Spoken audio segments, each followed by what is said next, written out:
चलिए आप सभी बच्चों को शुभकामनाएं। क्लास 12 मैथमेटिक्स के चैप्टर में हमने लास्ट वीडियो में देखा था, लास्ट मतलब इसके पहले तत्समक संबंध, प्रतिलोम संबंध, स्वतुल्य एवं सममित, दैट मीन्स सिमेट्रिक रिलेशन देखा था। आज इसके बाद हमारे दो बच्चे हुए थे, संक्रामक संबंध और प्रतिसम्मित संबंध जो देखे थे। तो इसके बारे में आज हम देखने जा रहे हैं संक्रामक संबंध क्या होता है। सबसे पहले संक्रामक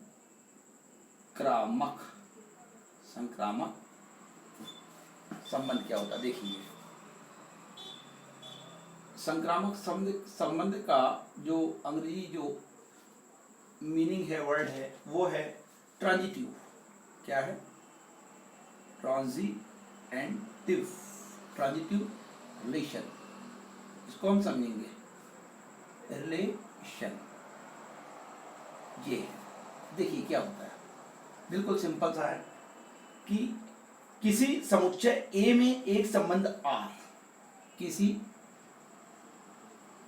समुच्चय ए में, कभी भी शुरुआत ऐसी होती है किसी समुच्चय ए में एक संबंध आर, ठीक है, संबंध बोल सकते हैं आर। संक्रामक कहलाता है, मतलब ट्रांजिटिव कहलाता है। क्या कहलाता है? ट्रांजिटिव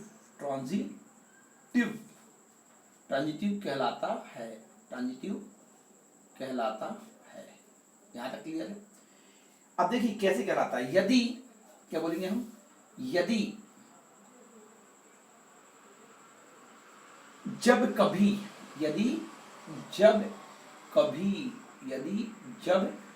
कभी A is related to B या A is relation of B या A का रिलेशन B से है, जैसा पढ़े आप, एंड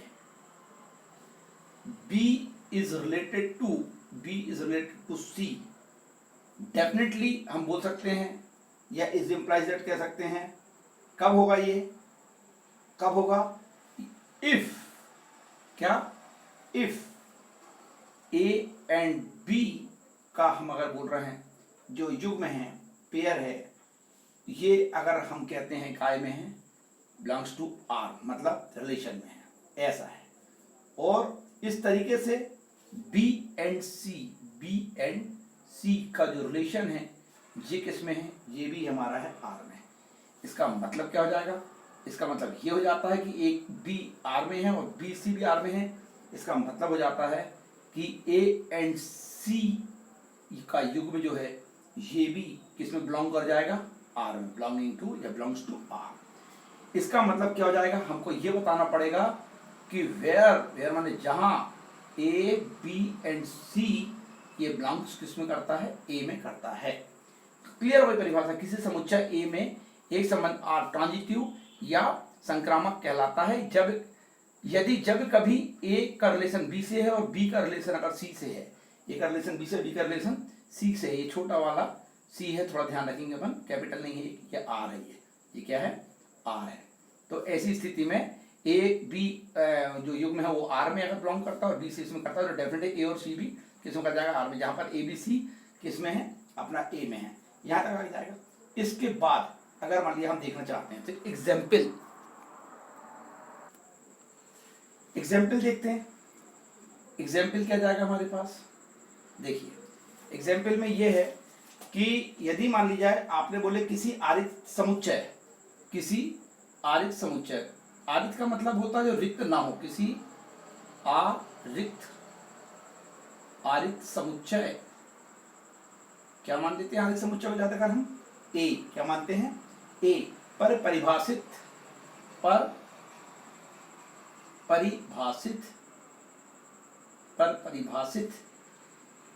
कौन सा लेना पड़ेगा आपको? परिभाषित रिक्त संबंध, पहली बात रिक्त संबंध। और रिक्त संबंध मतलब क्या हो गया? एम्प्टी रिलेशन एंड सार्वत्रिक संबंध। इनके नाम से भी अपन समझ सकते हैं। रिक्त का मतलब होता है खाली, जहां कोई संबंध ना हो, और एम्प्टी कहते हैं। और सार्वत्रिक का मतलब ये हो जाता है आपके पास यूनिवर्सल, जहां चारों तरफ संबंध, पूरी सब जगह संबंध हो, सार्वत्रिक संबंध। तो हम एग्जाम्पल ऐसा देखने जा रहे हैं कि यहाँ पर दो चीज फिर आ जाएगी। एक तो जाएगा रिक्त संबंध क्या होता है, और एक आता है सार्वत्रिक संबंध क्या होता है। एग्जाम्पल ऐसा लिए ताकि दो परिभाषा को सीखने को और मिल जाए।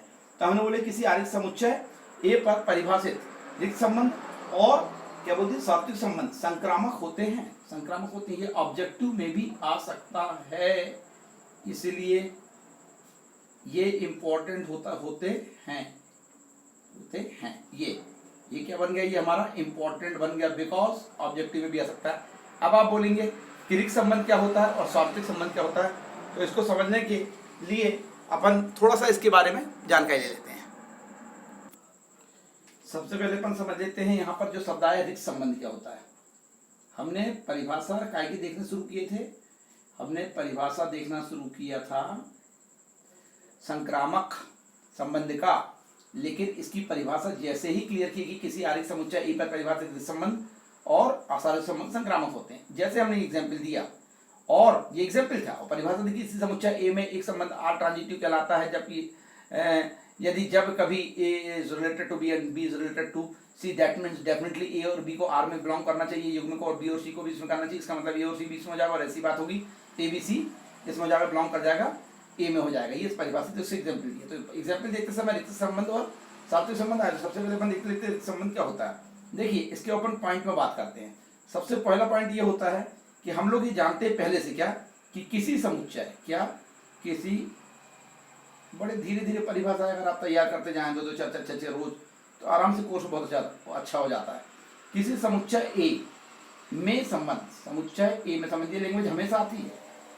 किसी समुच्चय ए में संबंध, अब यहाँ पर अपन लगाए कॉमा, क्या देते हैं अपन कार्तीय गुणन, ये शब्द हमेशा आता है याद रखना, कार्तीय कार्टेशियन गुणन प्रोडक्ट गुणन ए क्रॉस ए गुणा ए गुणा ए, या का एक उपसमुच्चय होता है, का एक उपसमुच्चय होता है। ये भी आप याद रख लेंगे, ऑब्जेक्टिव में पूछ सकता है, कहीं आज नहीं पूछेगा कॉम्पिटिशन में पूछ लेगा, ये होता है।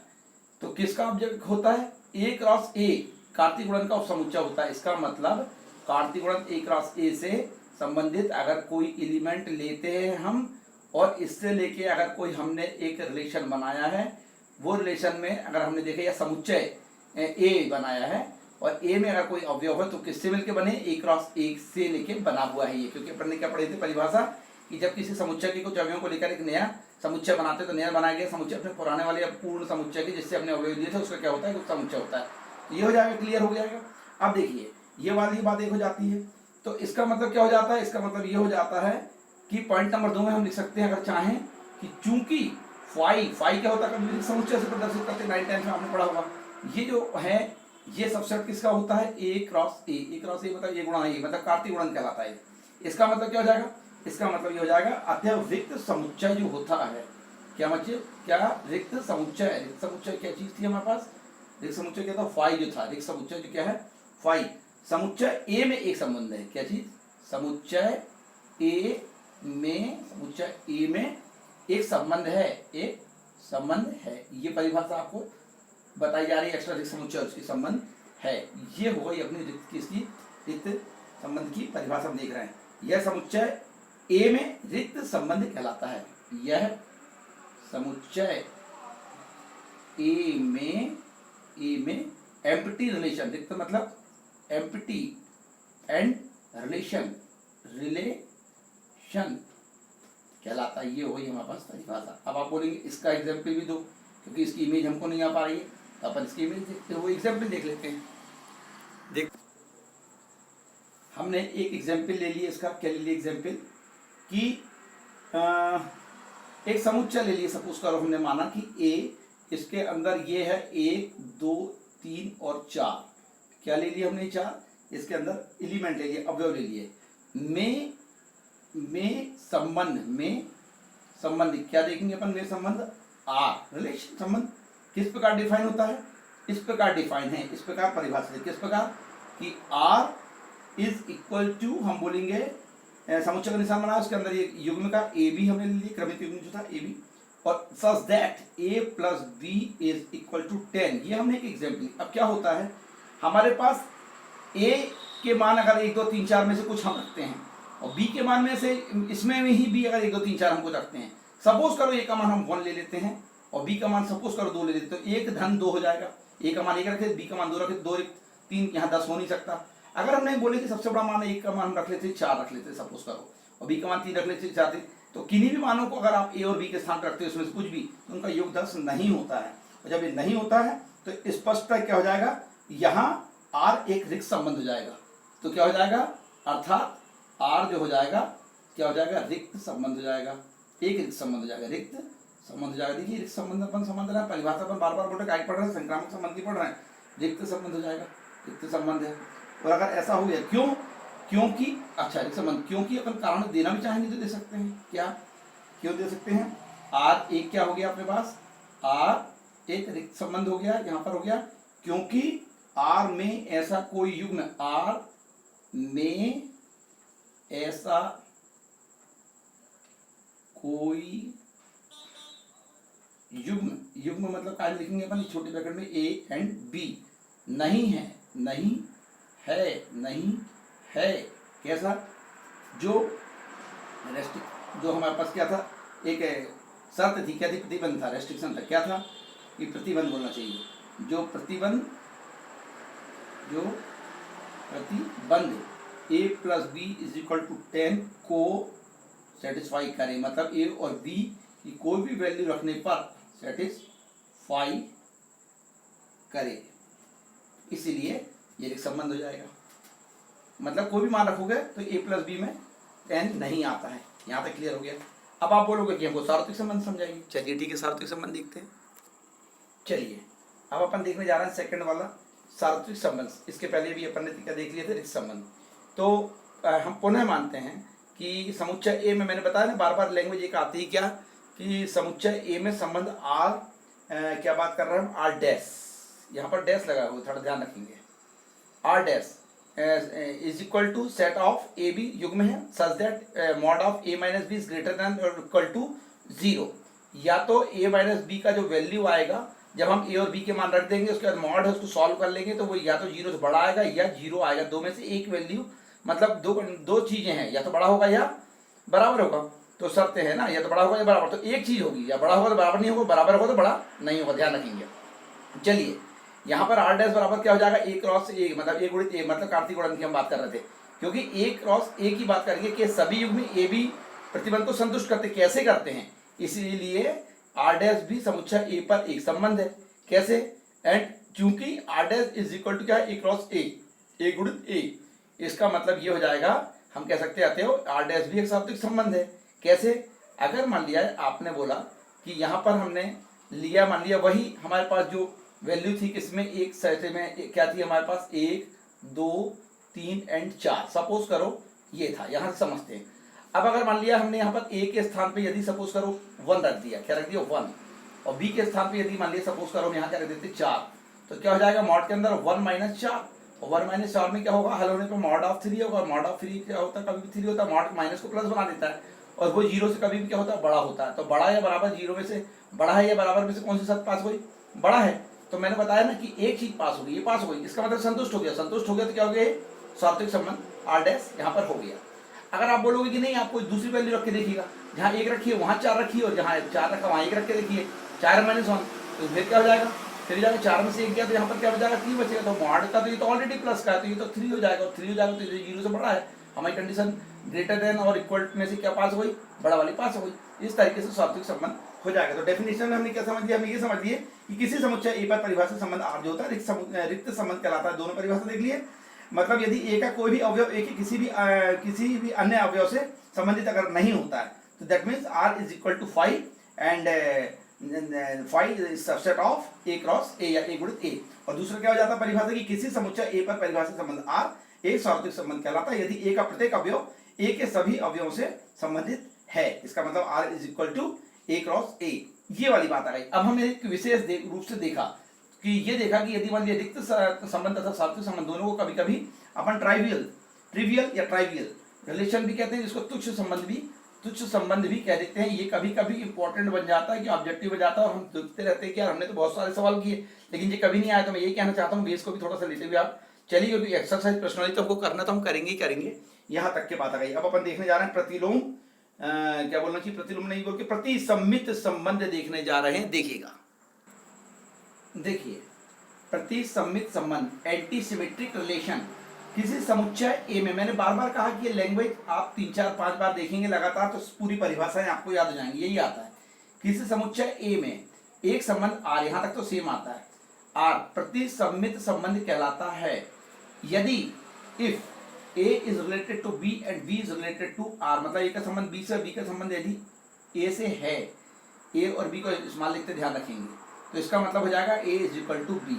ये वाली बात हो, इतनी सी परिभाषा है क्या कि किसी समुच्चय ए में एक संबंध आर प्रतिसम्मित संबंध कहलाता है यदि ए का संबंध बी से और बी का संबंध ए से, इसका मतलब बराबर बी हो जाएगा। एग्जाम्पल देते हैं, प्राकृतिक संख्याएं, प्राकृतिक संख्याएं 1 2 3 4 5 6 होती हैं। प्राकृतिक संख्याओं के समुच्चय n में विभाजित करता है का संबंध, ये जो यहाँ पर जो निशान दिख रहा है, ये जो दिख रहा है, ये हमने जो खींचे अलग से भी खींच के बताते हैं, ये डिवाइड का सिंबल है, इंडिकेशन है, एक प्रतीक है, एक इंडिकेशन, एक साइन है बोलना चाहिए। ये जो दिख रहा है यहाँ पर, इसको हिंदी में पूर्ण विराम या केमिस्ट्री में अर्धाभिक्रिया नहीं समझेंगे, और इसको क्या बोलना चाहिए जनरल रूप से कहीं अदर उसमें नहीं लेते हुए आप ये बोलेंगे का संबंध। ये जो दिखा है ये किसके लिए बता रहा है, विभाजित करता है, किसके लिए विभाजित करता है ये, दैट इज मतलब जैसे डिवाइड होता है तो डिवाइड में अपन देख लेते हैं ऐसा आता है, या ऑब्लिक में ऐसा तर्चा जाता है, तो हम सीधा सीधा देखा हुआ, तो ये बोलते हैं जो चिन्ह है प्रतिसम्मित है, क्योंकि ए ऑब्लिक बी, देखो ए डिवाइडेड बाई बी बोले, ऑब्लिक ना बोल के A divided by B and B divided by, general रूप से ऑब्लिक भी कह देते हैं, ठीक है, A divided by B and B divided by A, कब, when A is equal to B हो जाता है। ये इसका एग्जाम्पल हुआ है। अब एग्जाम्पल तो ऐसे बहुत सारे दिए हुए हैं, लेकिन मैंने आपको ये समझाने की कोशिश अभी की है। आई थिंक ये आपको पूरी परिभाषा समझ में आ गई होगी। एक बार रिपीट कर देता हूँ। मैंने सबसे पहले आपको समुच्चय की परिभाषा बताया था, फिर उस समुच्चय की बताया, उसके बाद मैंने फिर संबंध की परिभाषा बताया, फिर फलन बताया था, इसके बाद फिर तत्समक, फिर प्रतिलोम मतलब संबंध के प्रकार बताया। तत्समक संबंध क्या होता है, प्रतिलोम संबंध क्या होता है, स्वतुल्य संबंध क्या होता है, सम्मित क्या होता है, संक्रामक संबंध क्या होता है, और आखिरी अभी बचा था प्रतिसम्मित संबंध। अब इसके जस्ट बाद में इसका 1.a जो एक्सरसाइज जो है, मैं बेसिक्स बता रहा था अभी आपको, ये शुरू हो जाया करेगा, और जब ये शुरू हो जाएगा तो क्लियर है। आपने दोनों देख लिया। इसके पहले मैंने जस्ट अभी प्रतिसम्मित की पहले परिभाषा का बताया था आपको, ये बहुत अच्छे से आपको मालूम है ये परिभाषा। इसके पहले मैंने आपको संक्रामक संबंध की बताया। संक्रामक संबंध की परिभाषा बताते समय 2 चीज आई थी कि आपको नॉलेज होना चाहिए। एक एग्जाम्पल, बहुत सारे एग्जाम्पल, लेकिन एक एग्जाम्पल मैंने ऐसा दिया था जिसमें आपको रिक्त संबंध और सार्वत्रिक संबंध बन जाए, ये एग्जाम्पल दिया था। आप 2 3 बार अगर इसको देखते हैं, समझते हैं तो बहुत अच्छे से बन जाता है। कुछ लोग कहेंगे, कुछ स्टूडेंट ये कहेंगे, कुछ साथी आपके ये कहेंगे कि पाठ कठिन है, हमसे बनता नहीं है, तो आप समझ जाना कि उनको बेस क्लियर नहीं हो पाता। और एक बार अगर आप इसको पढ़ रहे हैं, कुछ दूसरे मतलब ग्रहण कर रहा है आपका ब्रेन, दूसरी बार पढ़ रहा है तो दूसरे रूप में करता है। कभी कभी 2 3 बार में क्या बहुत अच्छे से सट जाता है, क्योंकि कई बार क्या ब्रेन बड़ा फ्रेश रहता है, उसको जब हम पढ़ने की कोशिश करते हैं तो हमको समझ में आ जाता है। ये उसकी डेफिनेशन है। एक प्रकार से जैसे थ्योरम में हम लिखते हैं ना, उस टाइप का है। कुछ गणित ऐसी रहती है जिसमें लिखना नहीं पड़ता, जैसे में वो होता है अपना ट्रिग्नोमेट्री होता है, इंटीग्रेशन होता है, तो फट और स्टेप टू स्टेप करते हैं। हिंदी के शब्द उसमें बहुत कम लिख पाते हैं। यहाँ पर क्या है, हमने बहुत तरीके से लिखा है, आप समझने की कोशिश करेंगे और समझेंगे तो आपका ही फायदा होगा। आई थिंक अपन अगले वीडियो में एक टू बी कंटिन्यूड स्टडी में 12th के जो शुरुआत की है उसके साथ आपसे फिर मुलाकात करते हैं। देन ऑल द बेस्ट, आपको सभी को शुभकामनाएं।